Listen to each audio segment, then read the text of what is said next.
Chapter 19. Jonathan Harker's Journal. October the 1st, 5 a.m. I went with the party to search with an easy mind, for I think I never saw Mina so absolutely strong and well. I am so glad that she consented to hold back and let us men do the heavy work. Somehow it was a dread to me that she was in this fearful business at all, but now that her work is done, and that it is due to her energy and brains and foresight that the whole story is put together in such a way that every point tells, she may well feel that her part is finished, and that she can henceforth leave the rest to us. We were, I think, all a little upset by the scene with Mr. Renfield. When we came away from his room, we were silent till we got back to the study. Then Mr. Morris said to Dr. Seward, "Say, Jack, if that man wasn't attempting a bluff, he's about the sanest lunatic I've ever saw. I'm not sure, but I believe he had some serious purpose, and if he had, it was pretty rough on him not to get a chance." Lord Godalming and I were silent. Dr. Van Helsing added, "Friend John, you know more about lunatics than I do, and I'm glad for it, for I fear if it had been me to decide, I would before that last hysterical outburst have given him free. But we live and learn, and in our present task we must take no chance. As my friend Quincy would say, all is best as they are." Dr. Seward seemed to answer them both in a dreamy kind of way. "I do not know, but that I agree with you. If that man had been an ordinary lunatic, I would have taken my chances of trusting him, but he seems so mixed up with the Count in an indexerable kind of way that I'm afraid of doing anything wrong by helping his fads. I can't forget how he prayed with almost equal fervor for a cat, and then tried to tear out my own throat with his teeth. Besides, he called the Count Lord and Master, and he may want to get out to help him in some diabolical way. That horrid thing has the wolves and the rats and his own kind to help him, so I suppose he isn't above trying to use a respectable lunatic. He did certainly seem earnest, though. I only hope that we have done what is best. These things, in conjunction with the wild work we have in hand, help to unnerve a man." The professor stepped over, and laying his hand on his shoulder, said in a gravely kindly way, "Friend John, have no fear. We are trying to do our duty in a very sad and terrible case. We can only do what we deem best. What else do we have to hope for except the pity of the good God?" Lord Godalming had slipped away for a few minutes, but now he returned. He held up a little silver whistle as he remarked, "That old place may be full of rats, and if so, I've got an antidote on call." Having passed the wall, we took our way to the house, taking care to keep to the shadows of the trees on the lawn when the moonlight shone out. When we got to the porch, the professor opened his bag and took out a lot of things, which he laid on the step, sorting them into 4 little groups, evidently one for each. Then he spoke. "My friends, we are in terrible danger, and we need arms of many kinds. Our enemy is not merely spiritual. Remember that he has the strength of 20 men, and that though our necks or our windpipes are of the common kind, therefore breakable or crushable, his are not amiable to mere strength. A stronger man, or a body of men more stronger in all than him, can at certain times hold him, but they cannot hurt him, and we can be hurt by him. We must therefore guard ourselves from his touch. Keep this near your heart." As he spoke, he lifted up a small crucifix and held it out to me, I being nearest to him. "Put these flowers around your neck." Here he handed me a wreath of wreathing garlic blossoms. "For our other enemy more mundane, this revolver and this knife. And for aid in all, these so small electrical lamps, for you can fasten them to your breasts, and for all and above all at last, this, which we must not desecrate needless." This was a portion of sacred wafer, which he put in an envelope and handed to me. Each of the others were similarly equipped. "Now," he said, "Friend John, where are the skeleton keys? If so, we can open the door, and we need not break into the house by window, as before at Miss Lucy's." Dr. Seward tried one or two skeleton keys, his mechanical dexterity as a surgeon standing him in good stead. Presently, he got one to suit. After a little play back and forth, the bolt yielded, and with a rusty clang, shot back. We pressed on the door, the rusty hinges creaked, and it slowly opened. It was startling, like the image conveyed to me in Dr. Seward's diary of the opening of Miss Westenra's tomb. I fancied that the same idea seemed to strike the others, for with one accord they all shrank back. The professor was the first to move, and stepped forward into the open door. "In Mamedatides Domine," he said, crossing himself as he passed over the threshold. We closed the door behind us, lest we should have lit our lamp lights. We should possibly attract attention from the road. The professor carefully tried the lock, lest we might be able not to open it from within, should we be in a hurry to make an exit. Then we lit all our lamps and proceeded our search. The light from the tiny lamps fell in all sorts of forms as the rays crossed each other, and the opacity of our bodies threw great shadows. I could not for my life get away from the feeling that there was someone else amongst us. I suppose it was the recollection, so powerfully brought home to me by the grim surroundings of that terrible experience in Transylvania. I think the feeling was common to us all, for I noticed that the others had kept looking over their shoulders at every sound and every new shadow, just as I felt myself doing. The whole place was thick with dust. The floor was seemingly inches deep, except where there were recent footsteps, in which, on holding down my lamp, I could see remarks of hobnails where the dust was cracked. The walls were fluffy and heavy with dust, and in the corners were masses of spiders' webs, whereupon the dust had gathered till they looked like old tattered rags as the weight had torn them partially down. On the table in the hall were a great bunch of keys, with a timed yellow label on each. They had been used several times, for on the table there were several similar rents in the blanket of dust, similar to that exposed when the professor lifted them. He turned to me and said, "You know this place, Jonathan. You have copied maps of it, and you know it at least more than we do. Which way is the chapel?" I had an idea of its direction, though on my former visit I had not been able to get admission to it, so I led the way, and after a few wrong turnings found myself opposite the low arched oaken door, ribbed with iron bands. "This is the spot," said the professor as he turned his lamp onto a small map of the house, copied from the file of my original correspondence regarding the purchase. With a little trouble we found the key on the bunch and opened the door. We were prepared for some unpleasantness, for as we were opening the door, a faint, malodorous air seemed to exhale through the gaps, and none of us were to expect such an odor as we encountered. None of the others had met the Count at all at close quarters, and when I had seen him, he was either in the fasting stage of his existence in his rooms, or when he was goated of flesh blood in a ruined building open in the air.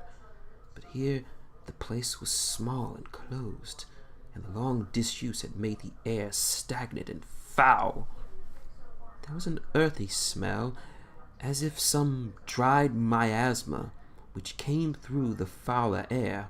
But as to the odor itself, how should I describe it?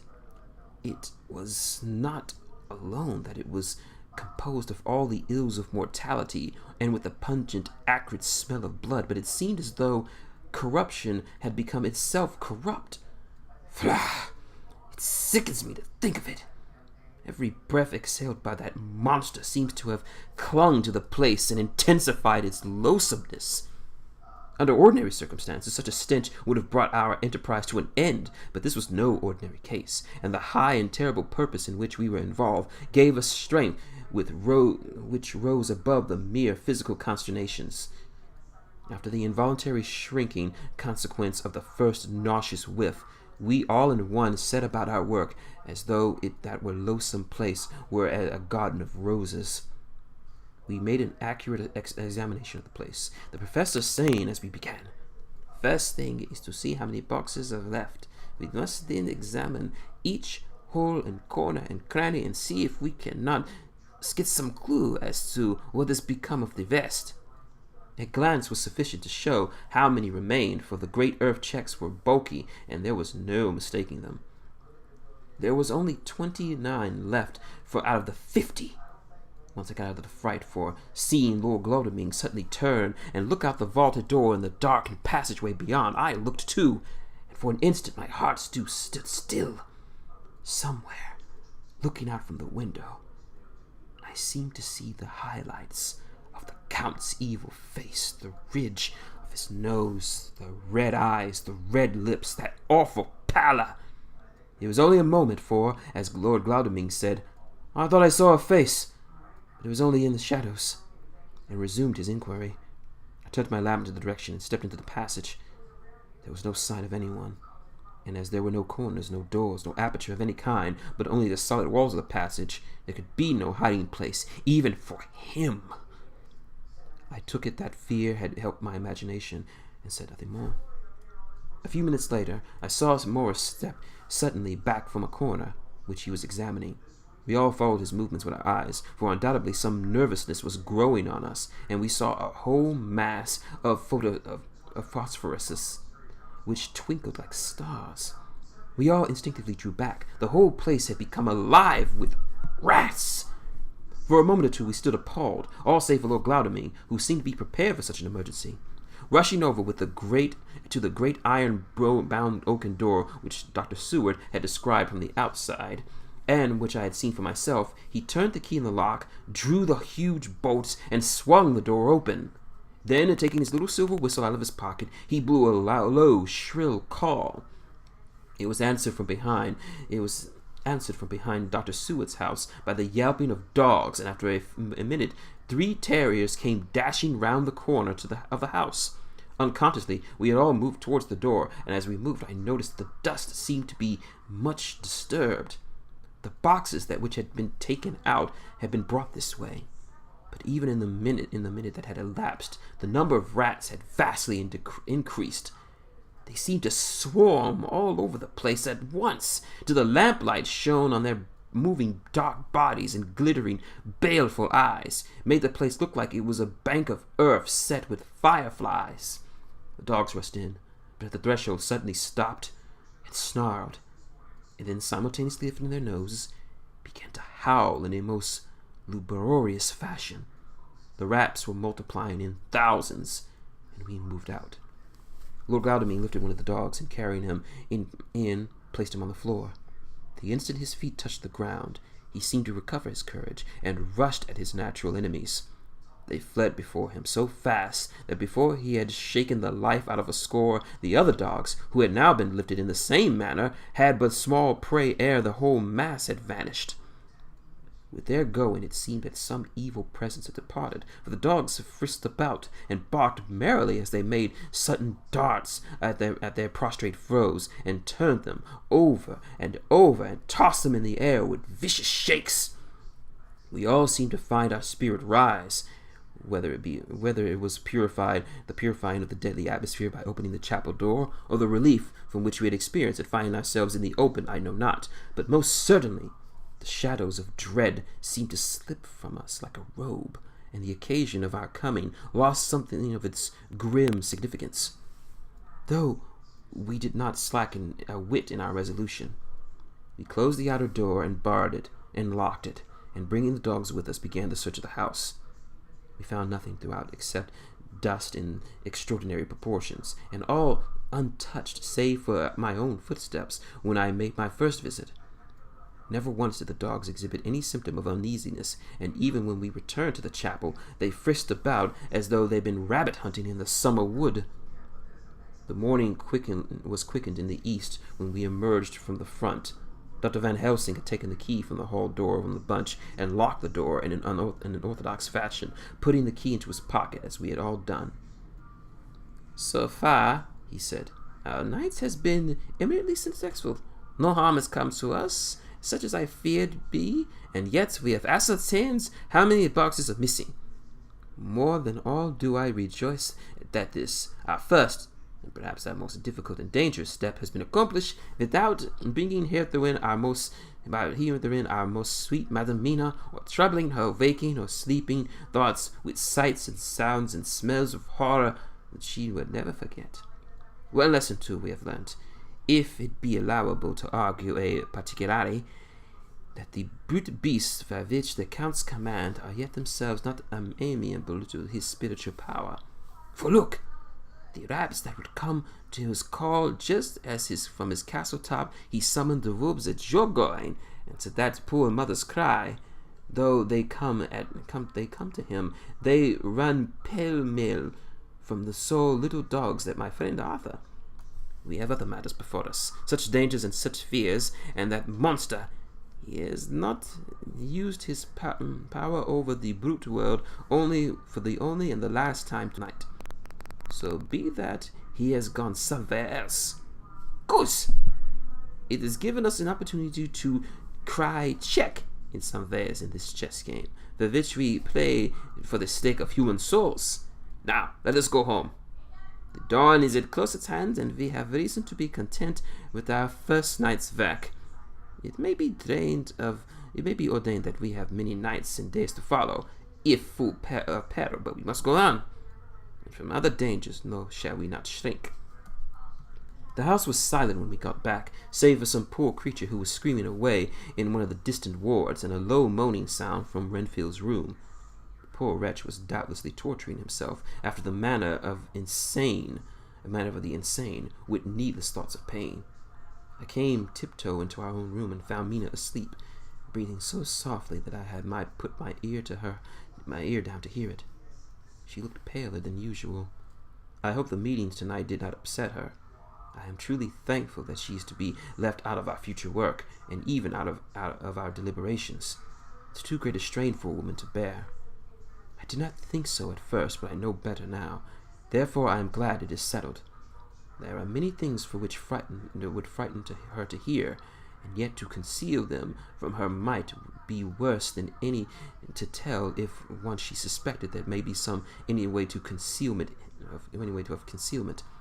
Henceforth our work is to be a sealed book to her, till at least at such time as we can tell her all that is finished, and the earth free from a monster of neither world. I dare say it will be difficult to begin to keep silence after such confidence as ours, but I must be resolute. Tomorrow I shall keep dark over tonight's doings, and shall refuse to speak on anything that has happened. I rest on the sofa, so as not to disturb her. 1st October. Later. I suppose it's only natural that we would be allowed that we would have overslept ourselves, for the day was a busy one, and the night had no rest at all. Even Mina must have felt its exhaustion, for once I slept through till sun was high, I awoke before her, and had to call 2 or 3 times before she awoke. Indeed, she was so sound asleep that for a few seconds she did not even recognize me, but looked at me with a sort of blank terror, as one who had been waked out of a bad dream. She complained of being a little tired, and I let her rest until later in the day. We now know of 21 boxes have been removed, and if it be that several were taken in any sort of removals, we may be able to trace them all. Such will, of course, immensely simplify our labor, and the sooner the matter is attended, the better. I shall look up Thomas Sneedling today. Dr. Seward's diary. 1st October. It was towards noon when I was awakened by the professor walking into my room.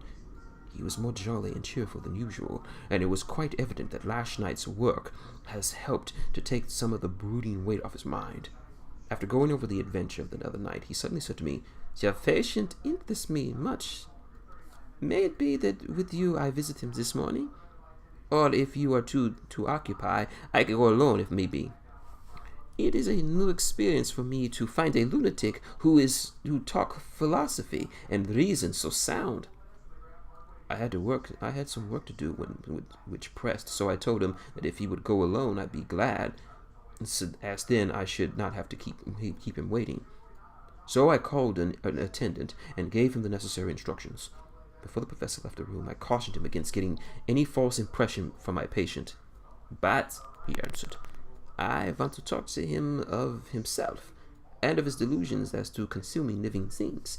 He said to Madam Mina, as I see in your diary yesterday, that he had once had such a belief. Why do you smile, friend John? Excuse me, I said, but the answer is here.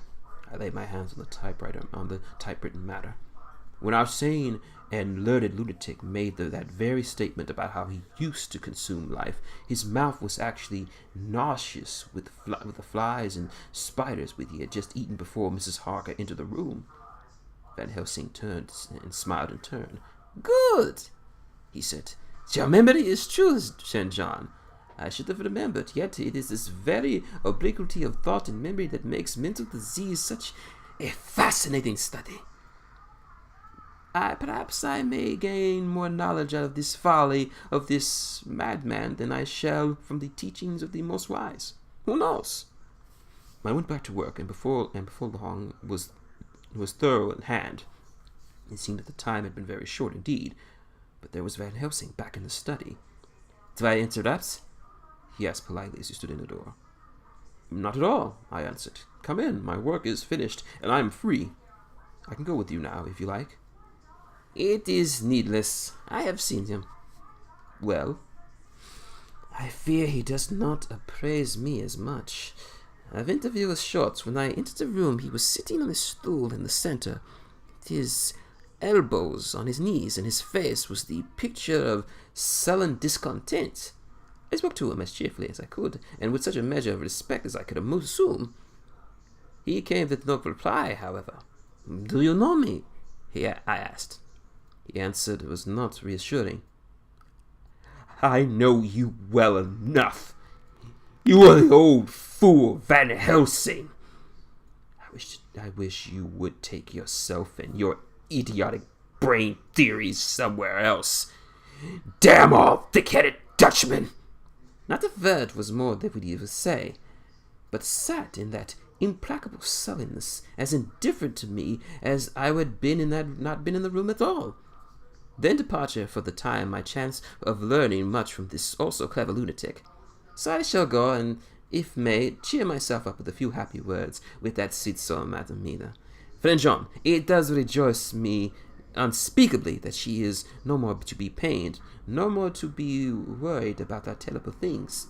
Though we shall miss her help, so it is better so.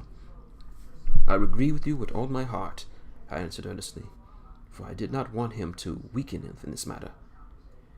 Mrs. Harker is better for it. Things are quite bad for us, all the men of the world, and who have been in many tight places as ours. It is no place for a woman, and if she had remained in touch with this affair, it would have been a time ineffably would have wrecked her. So Van Helsing had gone to confer with Mrs. Harker and Harker himself.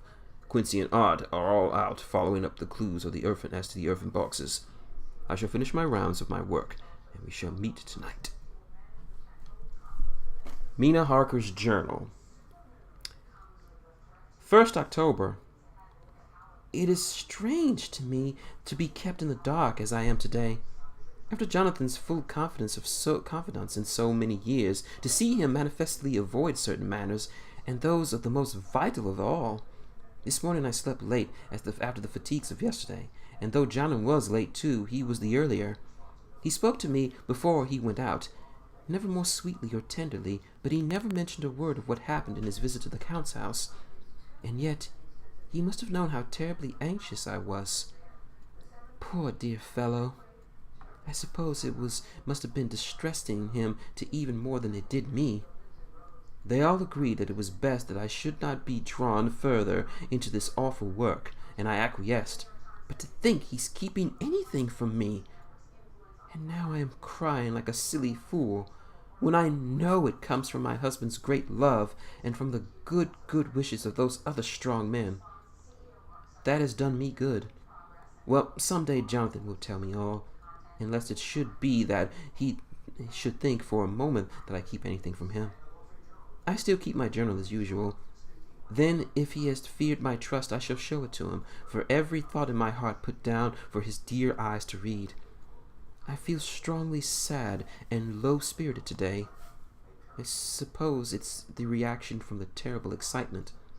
Last night I went to bed when the men were gone, simply because they told me to.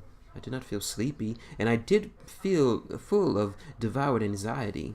I kept thinking over everything that had been done since Jonathan came to see me in London, and it all seems like a horrible tragedy, with fate pressing on relentlessly to a destined end. Everything that one does seems, no matter how right it may be, to bring about the very thing which is most to be deplored. If I hadn't gone to Whitby, perhaps poor dear Lucy would be with us now. She hadn't taken to visiting the churchyard till I came, and if she hadn't come there in the daytime with me, she wouldn't have walked there in her sleep. And if she hadn't gone there at night in a sleep, that monster couldn't have destroyed her as he did. Why did I ever go to Whitby?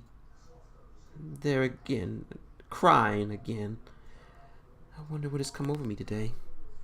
I must hide it from Jonathan, for if he knew I'd been crying twice in one morning, I who has never cried on my own account, and who has never caused to shed a tear, the dear fellow would fret his poor heart out.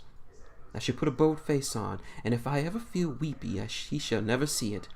I suppose it's one of the lessons that we poor women have to learn. I can't remember how I slept last night.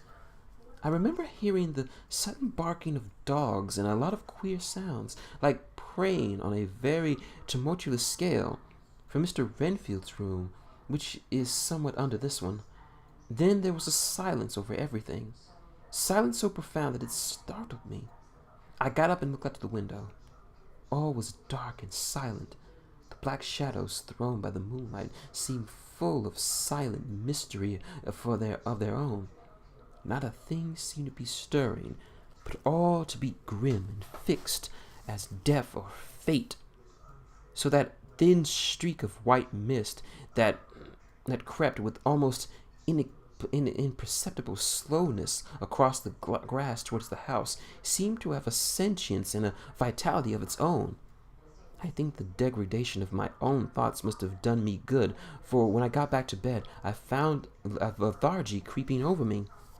I lay a while, but could not sleep, so I got out and looked at the window again. The mist was spreading.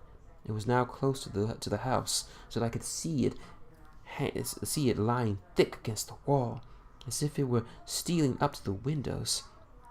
The poor man was louder than ever, and though I could not distinguish a word he said, I could in some way recognize in his tones some passion entreaty on his part. Then there was the sound of a struggle, and I knew the attendants were dealing with him. I was so frightened that I crept into my bed and pulled the clothes over my head, pulling my fingers to my ears. I was not then a bit sleepy. At least I thought so, but I must have fallen asleep. For except dreams, I do not remember anything until the morning when Jonathan woke me. I think it took me an effort and a little time to realize where I was, and that it was Jonathan bending over me. My dream was very peculiar. It was almost typical of the way that waking thoughts become merged in or continued in dreams. I thought I was asleep and waiting for Jonathan to come back. I was anxious about him, and I was powerless to act. My feet and my hands and my brain were so weighted that there was nothing that could be proceeded at the usual pace. And so I slept uneasily and thought. And then it began to dawn upon me that the air was heavy and dank and cold. I pulled the clothes from my face and found, to my surprise, all was dim around. The gaslight which I had left lit for Jonathan, but turned down, came only as a tiny red spark through the fog, which had evidently grown thicker and poured into the room. Then it occurred to me that I had shut the window before I had come to bed. I would have got out to make certain at the point, but some latent lethargy seemed to chain my limbs and even my will. I stayed still and endured. That was all. I closed my eyes, but could still see through the eyelids. It was wonderful what tricks our dreams play with us and how convenient we can reimagine. The mist grew thicker and thicker, and I could see now how it came in, for I could see it all like smoke, or like a white energy of boiling water pouring in, not through the window, but through the joinings of the door. It got thicker and thicker, till it seemed to become concentrated in a sort of pillar of cloud in the room, though the top but at the top of which I could see the light of the gas shining like a red eye.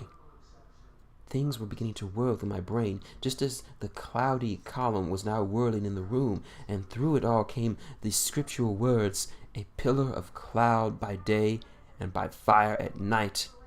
Was it indeed some spiritual guidance that was calling to me in my sleep?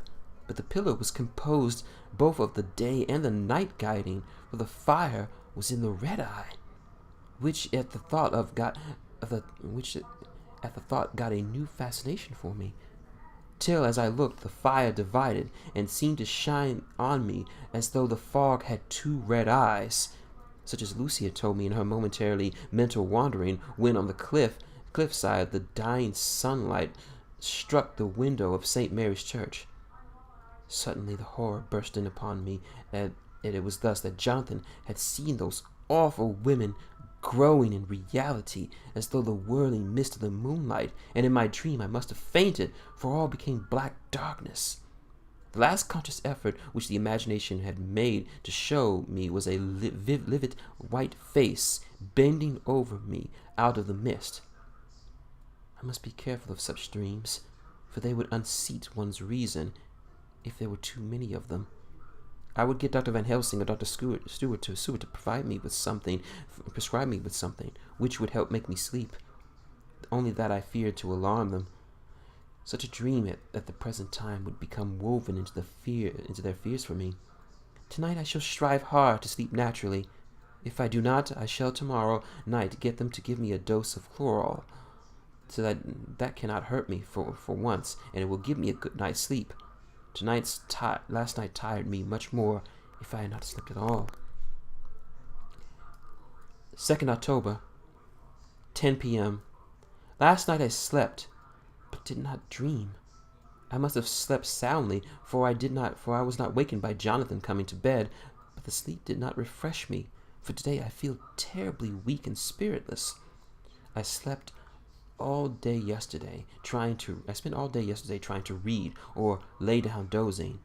In the afternoon, Mr. Renfield asked if he might see me. Poor man. He was also very gentle, and when I came away, he kissed my hand and bade God bless me.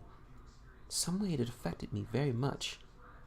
I am crying when I think of him. This is a new weakness of which I must be careful. Jonathan would be miserable if he knew I had been crying, and he and the others were out till dinner time, and they all came back tired. I did what I could to brighten them up. I suppose the effort did me good, for I forgot how tired I really was. After dinner they sent me to bed, and they all went off to smoke together, as they said, but I knew they wanted to tell each other of what had occurred, and to each during the day. I could see from Jonathan's rantha that he had something important to communicate. I was not so sleepy as I should have been, so before they went, I asked Dr. Seward to give me a little opiate of some kind, as I had not slept well the night before. He very kindly made up a sleeping draught, which he gave to me, telling me that it would do me no harm, as it was very mild. I have taken it, and am waiting for sleep, which still keeps aloft. I hope I have not done wrong, for any sleep brings to flirt with me, a new fear comes, that I may be foolish in thus depriving myself of the power of waking. I might want it. Here comes sleep. Good night.